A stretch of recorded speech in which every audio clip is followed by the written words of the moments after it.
In this episode I will visit the bird reserve, nature reserve here at Getterön on the west coast of Sweden.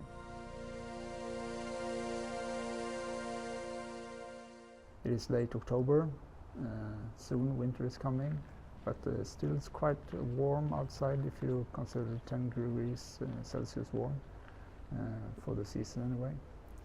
And even though the migration has more or less ended, there are actually some activity out there in the wetlands, and hopefully I will get some nice photos and videos of that. So stay tuned, we'll see what happens. So what I expect to see here is mallards, of course. They are always here. One or two gray herons might also pop by. And yeah, if there are any small birds, I might see some sparrowhawk swooshing by, but I don't have my hopes up for that. Outside the hide there are some sticks in the ground, so probably there has been or is kingfishers around. We'll see about that. It's very exciting if they get close. Not high hopes, but still, what happens, happens. After a cold night, the grey heron stretches his wings and let the rising sun warm up his body.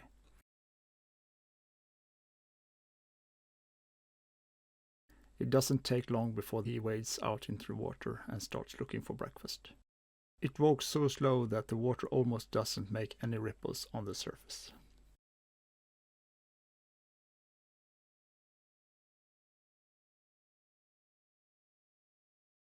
Waiting in the hide means constantly looking out for anything that moves. Far away I spot the kingfisher perched upon a post in the water. I notice that the kingfisher is looking at something. Normally they just sit and look down in the water.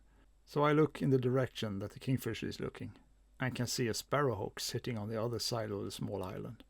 I wonder if the sparrowhawk has spotted the kingfisher.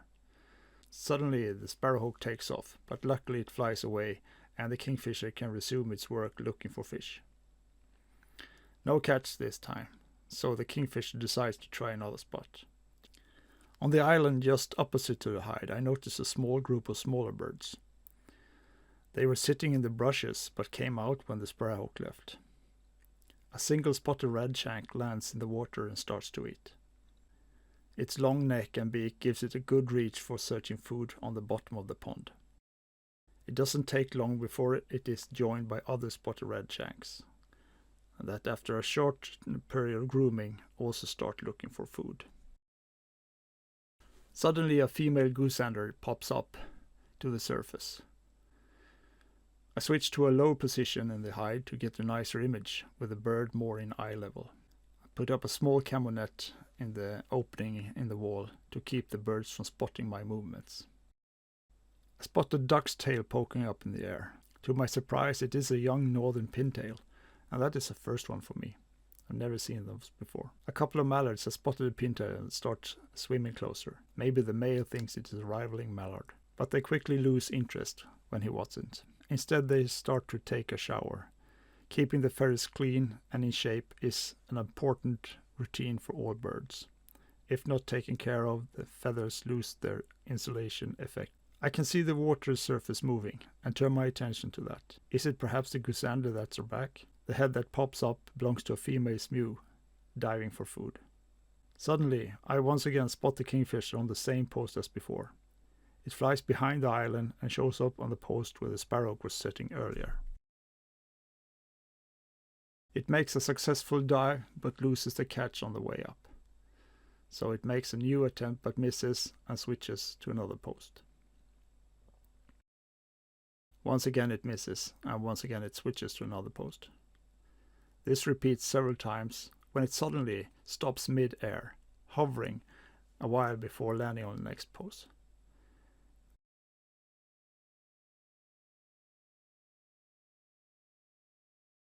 It doesn't stay long before it takes off, flying low just above the surface and exits to my left. The explanation to this is that a female hen harrier comes flying in from the right, flying low over the islands, looking for small unexpected birds. It didn't spot any, and it also exits left. A small splashing sound just outside the hide gets my attention. It's a small grebe that has managed to get close to the hide without me seeing it, and now it is fishing along the outskirts of the reeds. Soon it appears with a small fish that after putting the fish the right way, it quickly swallows it. Probably spooked the water rail that was in the same area, so the water rail decided to change position.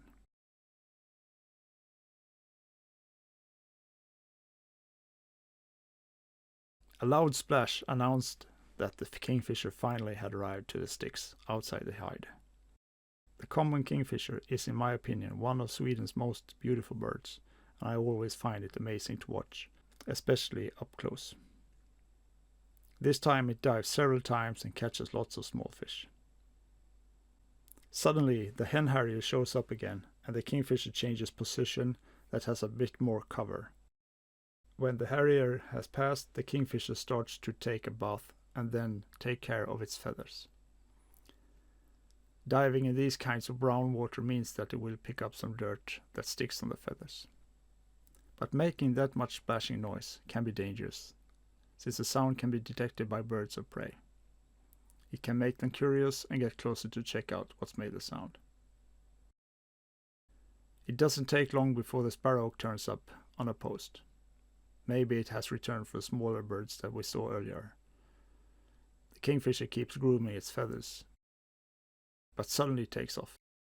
In the corner of my eye, I notice a small shadow moving.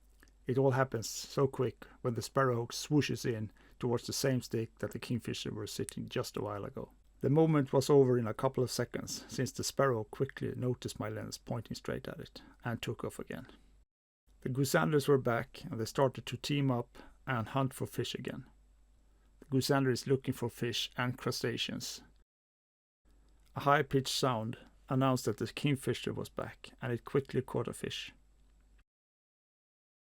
It suddenly looked up and stared at something out on my right side, and when I looked in that direction, I first couldn't see anything, but then the back of an otter broke the surface.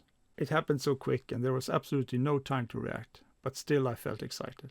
There has not been any reports of otters in this area before, and this gave me hope that it would be seen here more in the future. Further out in the pond, a flock of birds took off, and that usually means the presence of birds of prey.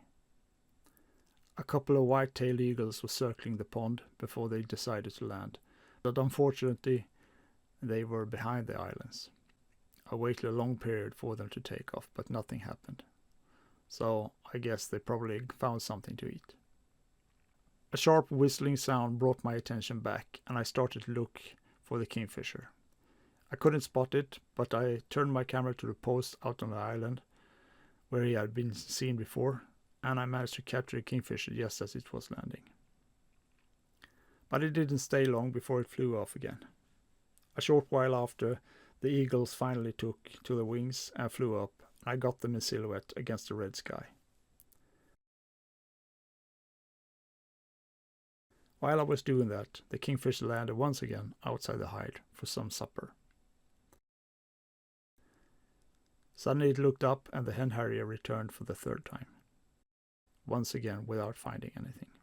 The light has now gone, and it was no use to take any more photos. I usually stay until it is too dark for video, and this time my patience paid off. The otter appeared once again. I could see how it was diving in the shallow water. Watching its powerful tail wave up in the sky and hitting the water was an awesome experience and a nice ending on this video. It has been some rewarding days for me out here in the hide, and I hope you have enjoyed it too. As usual, there will be more pictures at the end. Thank you for watching.